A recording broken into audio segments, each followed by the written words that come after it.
મિત્રો, આપણા હિન્દુ ધર્મમાં વર્ષની 24 એકાદશીઓનું વિશેષ મહત્વ જણાવવામાં આવ્યું છે. પરંતુ આ તમામ એકાદશીઓમાં અષાઢ મહિનાની સુદ પક્ષની એકાદશી અને કારતક મહિનાની સુદ પક્ષની એકાદશીનું વિશેષ મહત્વ છે.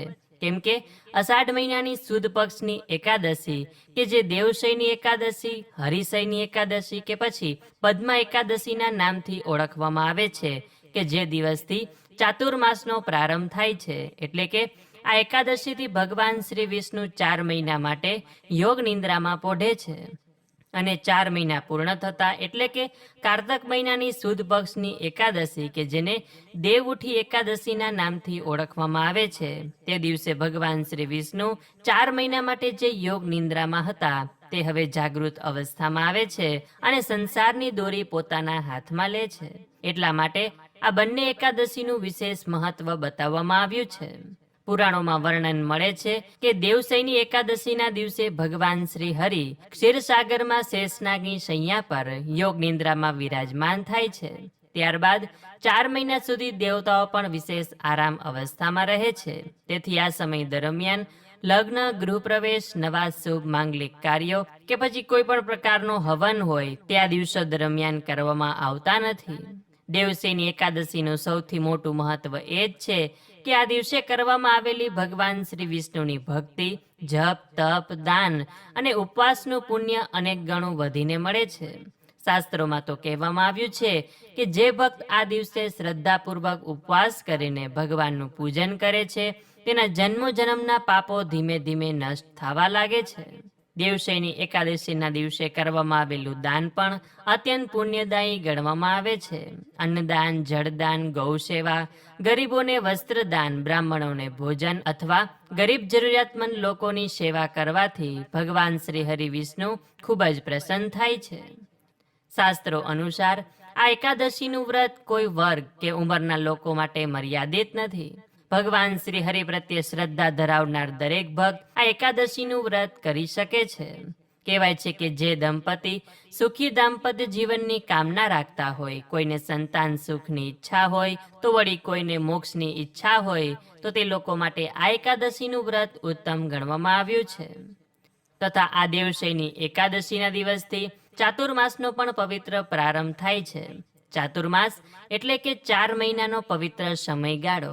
અષાઢ સુદ એકાદશીથી કારતક સુદ એકાદશી. કહેવાય છે કે આજના દિવસથી કોઈક એવો સંકલ્પ લેવામાં આવે છે કે જે આ 4 નિયમ સુધી પાડવામાં આવે છે. એટલે કે ઘણા મીઠાઈનો ત્યાગ કરતા હોય, ઘણા લોકો બહારનું ભોજન ન જમવું કે પછી કોઈ વ્યસન હોય તેને છોડતા હોય છે, કોઈ મંદિરે જવાનો નિયમ લેતા હોય છે કે પછી કોઈ માળા કે પાઠ કરવાનો નિયમ પણ લેતા હોય છે કે જેનાથી આ ચાતુર્માસ દરમિયાન આપણાથી ભગવાનનું કાર્ય થાય છે, ધાર્મિક કાર્ય થાય છે અને સારા કાર્યો થાય છે. કેમ કે કહેવામાં આવેલું છે કે બાકીના મહિનાઓ કરતાં આ ચાતુર્માસ દરમિયાન કરવામાં આવેલી ભગવાનની ભક્તિ, દાન પુણ્યનું કાર્ય, સારું કાર્ય આપણને વિશેષ ફળની પ્રાપ્તિ કરાવે છે. એટલે આ સમયગાળા દરમિયાન આપણે બીજું કંઈ પણ કરીએ ન કરીએ પરંતુ ભગવાનનું નામ સ્મરણ અવશ્ય કરવું જોઈએ. તો હવે આ એકાદશીનું વ્રત કરવું કેવી રીતે? તો કે ઘણા લોકો 10મીની સાંજથી જ એકાદશી વ્રતની શરૂઆત કરે છે, તો વળી ઘણા લોકો એકાદશીના સૂર્યોદયથી પણ આ વ્રત કરી શકે છે. સૌપ્રથમ સવારે બ્રહ્મ મુહૂર્તમાં ઉઠીને નાહી ધોઈ નિત્યકર્મ કરીને સૂર્યદેવને અર્ઘ આપીને ઘરના આંગણામાં રહેલા તુલસી માતાના દર્શન કરીને તેમની પાસેથી એકાદશી વ્રતની રજા લઈને આપણા ઘરના મંદિર સમક્ષ ભગવાન સમક્ષ બેસીને આ વ્રતનો સંકલ્પ કરવાનો કે આજે આપ કેવી રીતે વ્રત કરવાના છો. એ પછી ભગવાનને પીળા ફૂલ, તુલસી પત્ર, પંચામૃત, ફળ, પ્રસાદ ધરાવીને ધૂપ દીપ કરીને ભગવાનનું પૂજન કરવાનું. પૂજા દરમિયાન ઓમ નમો ભગવતે વાસુદેવાય, શ્રી કૃષ્ણ શરણમ મમ કે પછી કૃષ્ણ ભગવાનના કીર્તન આવડતા હોય, શ્રીનાથજીની ઝાંખીના કીર્તન આવડતા હોય તો તે પણ ગાઈ શકાય છે. યમનાષ્ટકનો પાઠ પણ બોલી શકાય છે. આ સિવાય દિવસભરમાં પણ આપણે આપણું કામ કરતા હોય ત્યારે પણ મનમાં ને મનમાં ભગવાનનું નામ લેવું જોઈએ. કેમ કે આજના આ કળિયુગમાં ભગવાનના નામનો જેટલો મહિમા છે તેટલો મહિમા બીજું કોઈ પણ વસ્તુનો હશે નહીં. એટલે ભગવાનની પૂજા થઈ ગયા પછી આરતી કરવાની, થાળ કરવાનો, આ વ્રતની કથા સાંભળવાની, વાંચવાની કે પછી દિવસભરમાં જ્યારે પણ સમય મળે છે ત્યારે પણ સાંભળી શકાય છે. ભગવાનના જ નીતિ નિયમના પાઠ કરવાના અને સાંજે પણ ભગવાનનું પૂજન કરવાનું, આરતી કરવાની, ભગવાન સમક્ષ બેસીને ભજન કીર્તન કરવાનું. પરિવાર સાથે, આડોશી પાડોશી સાથે બેસીને સત્સંગ પણ કરી શકો છો. અને બીજા દિવસે દ્વાદશીના દિવસે આ વ્રતનું પારણું કરવામાં આવે છે કે જેમાં પણ પારણું કરતા પહેલા ભગવાન સમક્ષ આ વ્રતમાં થયેલી ભૂલચૂકની માફી માંગવાની, યથાશક્તિ સુપાત્ર બ્રાહ્મણને દાન દક્ષિણા આપવાની કે પછી મૂંગા પશુ પક્ષીને ખવડાવીને ઘરે આવીને આ વ્રતનું પારણું કરવાનું, એટલે કે વ્રતનો ઉપવાસ કર્યો હોય તેને તોડવાનો, વ્રતને પૂર્ણ કરવાનું. એટલે આ રીતે જે કોઈ શ્રદ્ધાભાવપૂર્વક આ એકાદશીનું વ્રત કરે છે તેને ભગવાનના આશીર્વાદ અવશ્ય મળે છે. તેને આ જીવનમાં તો સુખ સમૃદ્ધિ મળે જ છે, પરંતુ તેનું પરલોક પણ સાર્થક થાય છે, એટલે કે તે વ્યક્તિને ભગવાનનું ધામ મળી જાય છે. તો આવો છે પવિત્ર દેવશયની એકાદશીનો મહિમા.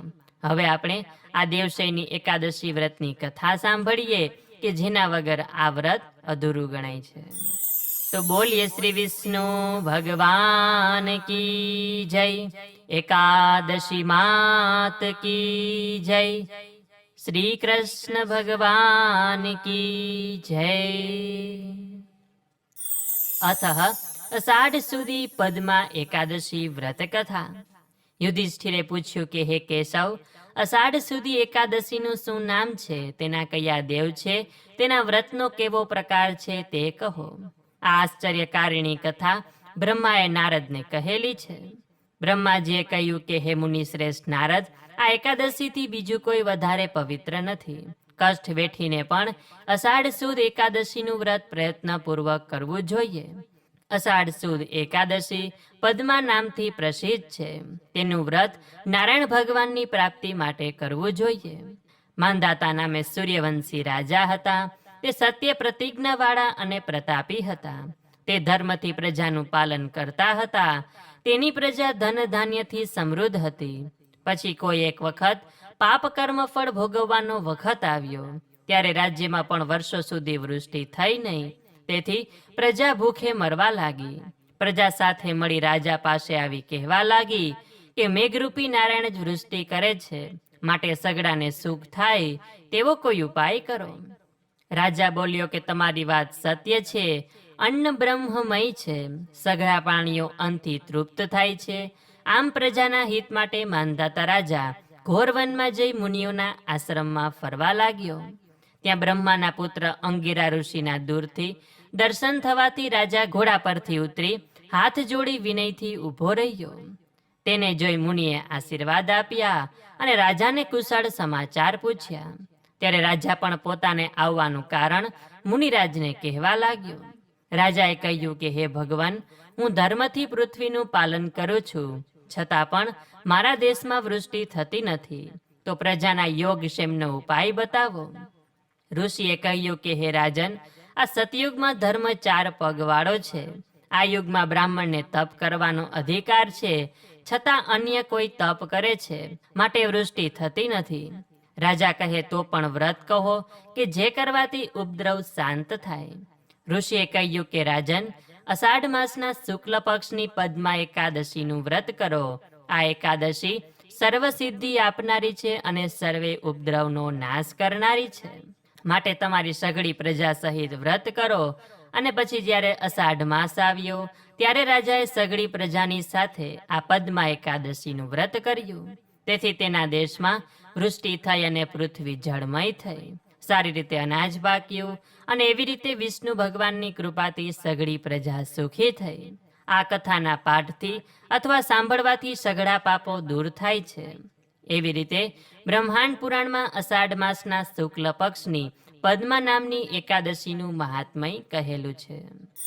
તો બોલીએ શ્રી વિષ્ણુ ભગવાન કી જય, એકાદશી માત કી જય, શ્રી કૃષ્ણ ભગવાન કી જય. તો મિત્રો, સાંભળ્યું ને, દેવશયની એકાદશીનું વ્રત કરવાથી આપણને શું શું ફળની અને કેવા કેવા ફળની પ્રાપ્તિ થાય છે. ભગવાન આપણી સર્વે મનોકામના એકાદશી વ્રતના ફળ સ્વરૂપે પૂર્ણ કરે છે. તો એકાદશીનું વ્રત અવશ્ય કરીએ. જો વ્રત ન કર્યું હોય અને અમારી સાથે આ 10 મિનિટનો એકાદશીનો સત્સંગ પણ કર્યો હશે, તો ભગવાનના ચરણોમાં અમે એ જ પ્રાર્થના કરીશું કે આપ સૌ લોકોને એકાદશી વ્રતનું ફળ મળે અને આપની સર્વે મનોકામના ભગવાન પૂર્ણ કરે. તો આશા છે કે આપ સૌ લોકોએ અમારી સાથે આ સત્સંગ કર્યો હશે. તો વિડીયોને એક લાઈક કરી તમારા મિત્રોને મોકલી અમારી ચેનલમાં નવા હોય તો સબસ્ક્રાઇબ કરી દેજો. તો આ સાથે હવે મને રજા આપો, મળીશું ફરીથી એક નવા વિડીયોમાં. ત્યાં સુધી આપ સૌ લોકોને અમારી ચેનલના જય શ્રી કૃષ્ણ. ધન્યવાદ મારી સાથે જોડાઈ રહેવા બદલ, મારી સાથે એકાદશીનો સત્સંગ કરવા બદલ આપ સૌ લોકોનો ખૂબ ખૂબ આભાર.